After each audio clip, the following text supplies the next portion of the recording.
Pemerintah Provinsi Sulawesi Tenggara, Pemprov Sultra, menggelar silaturahmi Forkopimda bersama tokoh masyarakat, tokoh adat, pemimpin perguruan tinggi, tokoh pemuda dan perempuan, termasuk unsur TNI Polri, serta insan pers Kamis 4 September. Kegiatan yang digelar di Aula Merah Putih Rumah Jabatan Gubernur ini dilaksanakan Pemprov Sultra untuk menyikapi aksi unjuk rasa di berbagai daerah dalam sepekan terakhir. Gubernur Sulawesi Tenggara Andi Sumangruka menjelaskan pertemuan dimaksudkan untuk merangkul semua tokoh agar bersama menjaga wilayah Sultra tetap aman dan kondusif. Selain itu, demi meredam serta mencegah pihak-pihak yang mencoba memecah belah persatuan dan kesatuan bangsa. Tokoh masyarakat, tokoh agama, terus kalangan akademisi, ya, termasuk juga kalangan budaya. Ya, pertemuan ini tidak lain dan tidak bukan agar kita bisa menjaga kondisi yang kondusif yang selama ini sudah terjaga, sehingga pada saatnya nanti tidak mudah terprovokasi sama hal-hal yang tidak memungkinkan. Gubernur Sultra menambahkan, pertemuan serupa akan dilakukan setiap bulan di wilayah Sulawesi Tenggara sebagai sarana untuk menyerap aspirasi serta saran maupun masukan dari berbagai pihak. Dari Kendari, Sulawesi Tenggara, Saharudin, Kantor Berita Antara, mewartakan.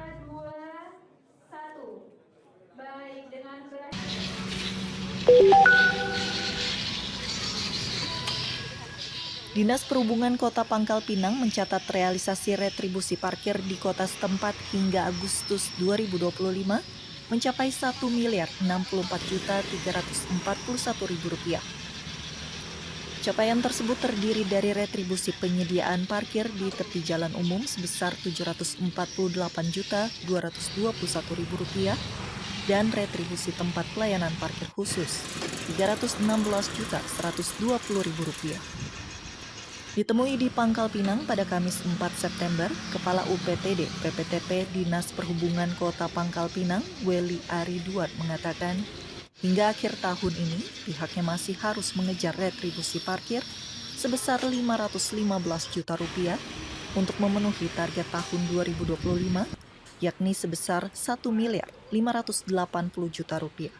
Demi mencapai target tersebut, UPTD PPTP Dishub terus berupaya memperketat pengawasan dan mengoptimalkan titik-titik potensial di wilayah setempat. Jadi ada beberapa titik potensial, kita ke Jalan Fatmawati atau Jalan Kampak, di sana kita lihat udah mulai banyak bermunculan pusat-pusat kuliner yang baru seperti Kinegawal Kampak, Seblak Yumi-Yami, serta kuliner-kuliner lainnya yang berada di Kampak. Jadi memang ada beberapa sudah muncul juru parkir ilegal. Itulah menjadi sasaran kami untuk kami rangkul agar mereka bisa berkontribusi terhadap pendapatan asli daerah. Selain berkontribusi dalam peningkatan pendapatan asli daerah atau PAD, dengan menjadi juru parkir resmi bisa mendapatkan fasilitas berupa BPJS Ketenagakerjaan gratis dan rompi berwarna merah muda sebagai seragam resmi juru parkir di Kota Pangkal Pinang. Dari Pangkal Pinang, Bangka Belitung, Chandrika Purnama Dewi, Kantor Berita Antara mewartakan.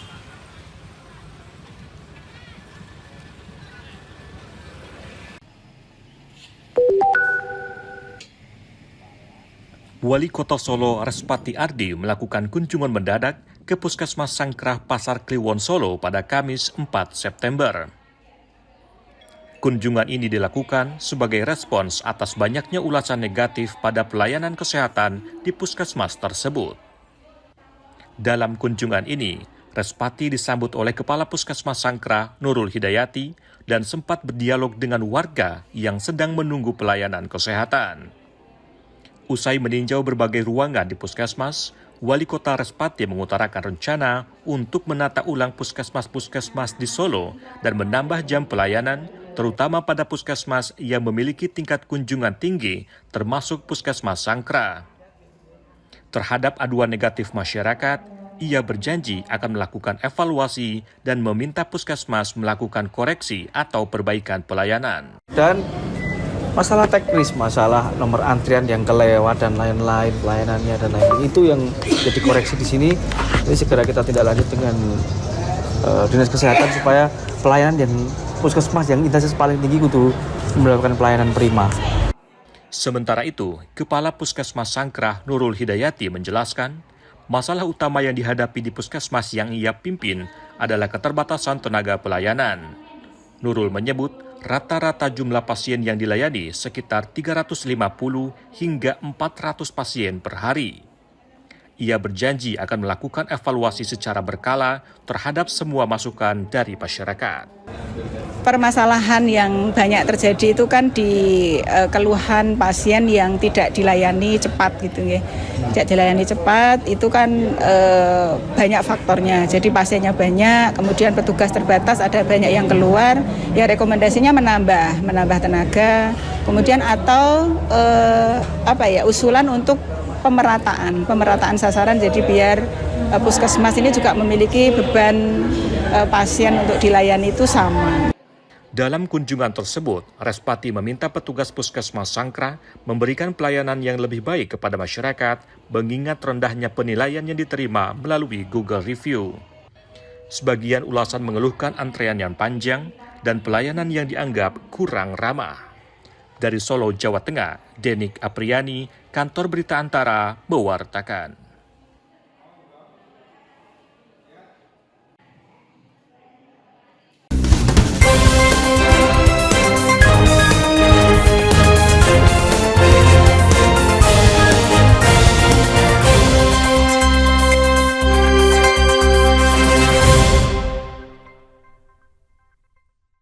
Halo Sobat ATR BPN, tanahmu ingin disertifikatkan?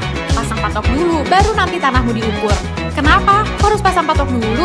Ada keuntungan dari pasang patok. Pertama, pengamanan aset dengan kepastian batas bidang tanah. 2. Meminimalisir sengketa dengan pemilik bidang tanah yang berbatasan. 3. Memudahkan dan mempercepat petugas pertanahan untuk mengukur dan memetakan tanahmu. Pasang patok itu gampang, bisa dilakukan sendiri, karena bisa dibuat dari beton, pipa besi, pipa paralon, atau kayu. Tapi ingat, yang pertama, pemasangan patok itu harus kesepakatan antara pemilik tanah dengan tetangga yang berbatasan. 2. Ukuran patok tanah yang dibuat sekurang-kurangnya sepanjang 50 cm. Nah, kalau patok sudah terpasang, tanahmu bisa langsung diukur petugas Kementerian ATR BPN untuk ikut program pendaftaran tanah sistematis lengkap atau PTSL. Tanahmu jadi bisa lebih cepat bersertifikat. Ayo pasang patok tanahmu, pasang patok, anti cekcok, anti caplok.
Penasihat khusus Presiden Bidang Politik dan Keamanan Wiranto meminta semua pihak menahan diri, tidak terbakar emosi, dan melakukan pelanggaran hukum di tengah eskalasi demonstrasi yang terjadi di tanah air. Pasalnya menurut Wiranto, pemerintah termasuk Presiden sangat memperhatikan aspirasi rakyat dan menyusun langkah-langkah untuk mengatasi permasalahan yang dialami bangsa Indonesia saat ini. Hal tersebut disampaikan Wiranto ketika hendak memenuhi panggilan Presiden Prabowo Subianto di Istana Kepresidenan Jakarta, Kamis 4 September. Yang saya tahu beliau sangat memperhatikan, sangat mendengarkan, dan responsif ya terhadap apa yang diharapkan rakyat.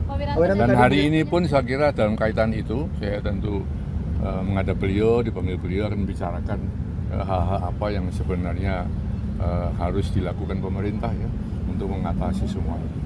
Tapi kembali tadi ya, kalau semuanya bisa nahan diri, semua bisa bersikap nggak emosional, saya kira semuanya baik-baik saja. Wiranto juga menekankan agar semua pihak menghargai perjuangan para pendahulu bangsa dengan menjaga persatuan dan kesatuan. Dari Jakarta, Suci Nurhaliza, Cahya Sari, Kantor Berita Antara, mewartakan.